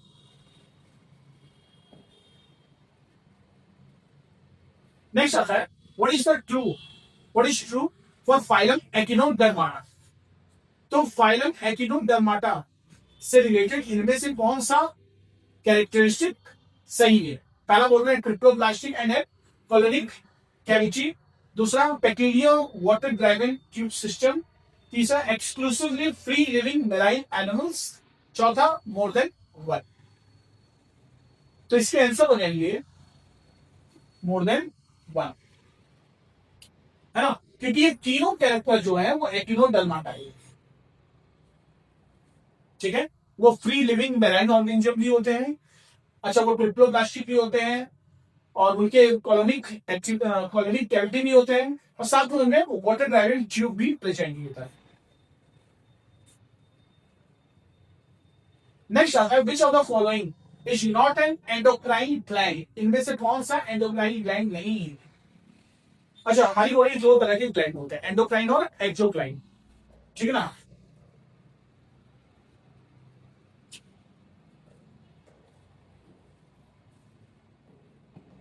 एंडोक्राइन और एक्सोक्राइन।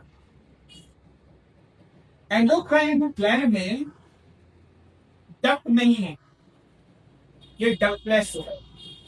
तो इसलिए फिर इसमें क्या होता है, जो हार्मोन्स होते हैं वो कंटीन्यूअस सिक्रेशन होती है, कंटीन्यूअस सिक्रेशन होता है। इसमें डक्ट होते हैं, डक्ट प्रेजेंट होते हैं, इसमें नहीं होता। इसमें कंटीन्यूअस सिक्रेशन नहीं होगा, जैसे बाइल जूस, तो बाइल जूस कहाँ सिक्रेशन होता है, हमारे सिक्रेशन होता है लीवर से, लीवर से सिक्रेशन होता है। तो वो कब होगा, मतलब लीवर से सिक्रेशन होता है और स्टोर कहाँ होता है, बाइल डक्ट में, है ना, गॉल ब्लैडर में, सॉरी, गॉल ब्लैडर।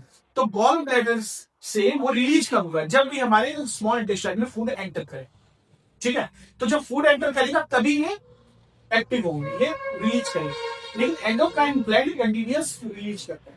तो एंडोक्राइन ग्लैंड में कौन कौन से आ जाता है, जैसे pineal gland, pituitary gland, thyroid gland, parathyroid gland, adrenal gland, gonad, ठीक है, ये सारे आ जाते। तो इनमें थायराइड, पैराथायराइड, लैक्रिमल नहीं, कौन सा नहीं होता, लैक्रिमल ग्लैंड नहीं होगी। लैक्रिमल ग्लैंड क्या होता है, जो आंखों में प्रेजेंट होता है, और हमारी आंख से निकलने वाली जो आंसू होती है वो इसी लैक्रिमल ग्लैंड की वजह से, ये एक्चुअल में हमारे आईज के इस जो आईलिड है, आईलिड के ऊपर प्रेजेंट होता है। इसका मेन फंक्शन होता है रिलीज टीयर, आंसू रिलीज करना, ताकि हमारी आंखें क्लीन रहे और हमेशा मॉइस्ट रहे, गीली रहे। The relationship between algae and fungi in lichens is called, तो एल्गी और फंगी में जो रिलेशनशिप होता है, म्यूचुअल रिलेशनशिप, उस रिलेशनशिप को क्या बोलते हैं, तो उसे बोलते हैं म्यूचुअलिज्म बोलते हैं, है ना, उसे क्या बोलते हैं, म्यूचुअलिज्म। तो एल्गी क्या करते हैं, ये फूड प्रोड्यूस करने का काम करते हैं, फूड प्रोडक्शन, जबकि फंगी जो होते हैं ये वाटर अवेलेबिलिटी कराने का काम करते हैं, वाटर अवेलेबिलिटी कराएंगे, प्रोडक्शन प्रोवाइड करेंगे, है ना, ये फंगी का काम होता है। अच्छा, लीचन से आप लोगों को कुछ याद आ रहा है, अगर किसी प्लांट में लीचन का प्रोडक्शन ज्यादा हो रहा है, ज्यादा फॉर्मेशन हो रहा है लीचन, इसका मतलब, तो प्लांट में ज्यादा से ज्यादा लीचन फॉर्मेशन होना, ये एयर पॉल्यूशन को इंडिकेट करता है, एयर पॉल्यूशन को रिप्रेजेंट करता है। इसके अलावा लीचन से एक प्रोडक्ट भी बनता है, याद है कौन सा, एसिड बेस सॉल्ट से रिलेटेड कुछ याद है, लिटमस। तो जो रेड लिटमस, ब्लू लिटमस आप लोगों ने पढ़ा हुआ है, लिटमस टेस्ट, तो लिटमस सॉल्यूशन किसी से बनता है, लीचन से, ठीक है, किससे बनता है, इसी लीचन से।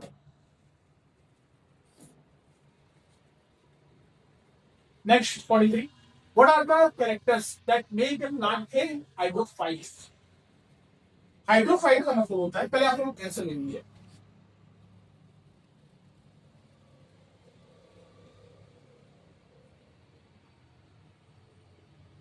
हाइड्रोफाइट का मतलब होता है ऐसे प्लांट्स जो वाटर बॉडी में ग्रो करते हैं, वाटर बॉडी मतलब तालाब, नदी, है ना, इनमें ग्रो करते हैं। तो ऐसे प्लांट्स में एब्सेंस ऑफ मैकेनिकल टिश्यू, बिल्कुल करेक्ट है, प्रेजेंस ऑफ एरेनकाइमा, बिल्कुल करेक्ट है ना, ये नहीं होता, presence of well developed vascular system नहीं होता, इसलिए आंसर हो जाएगा आपका मोर देन 1, ठीक है ना। आप लोगों ने लोटस देखा होगा, लोटस, है ना, तो लोटस देखना, लोटस का जो स्टेम होता है ना, अंदर से एकदम खोखला होता है, जैसे कई लोग लोटस का सब्जी भी खाए होंगे शायद, लोटस की जो स्टेम होती है उसकी सब्जी बहुत स्वादिष्ट होती है। तो उसके स्टेम देखना, अंदर से ना बहुत सारे उसमें छोटे छोटे पोर्स होते हैं जिसमें एयर स्टोर होता है, और यही टिश्यू, इसी टिश्यू को बोलते हैं हम एरेनकाइमा, क्या बोलते हैं, एरेनकाइमा। इसी की वजह से जो लोटस प्लांट होता है वो वाटर पे फ्लोट करता है, ठीक है। The term heredity chiefly refers to, तो हेरिडिटी जो टर्म्स है वो किसको इंडिकेट करता है, तो ये बहुत सिंपल क्वेश्चन है, वो जेनेटिक्स को रिप्रेजेंट करते हैं, है ना, हेरिडिटी यानी द स्टडी ऑफ जेनेटिक्स।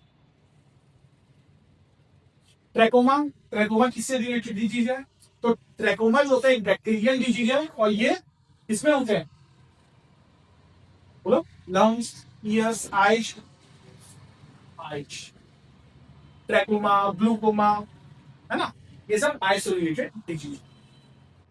तो ये हम लोग का बीपीएससी के पीवाईक्यू क्वेश्चंस जो पिछले 4-5 सालों में जो भी बीपीएससी ने ऑर्गेनाइज किए हैं एग्जाम्स, उसके जो भी पेपर्स है जीएस पेपर, उनमें उस सीरीज को डिस्कस करने में ये हमारा पहला वीडियो है ना।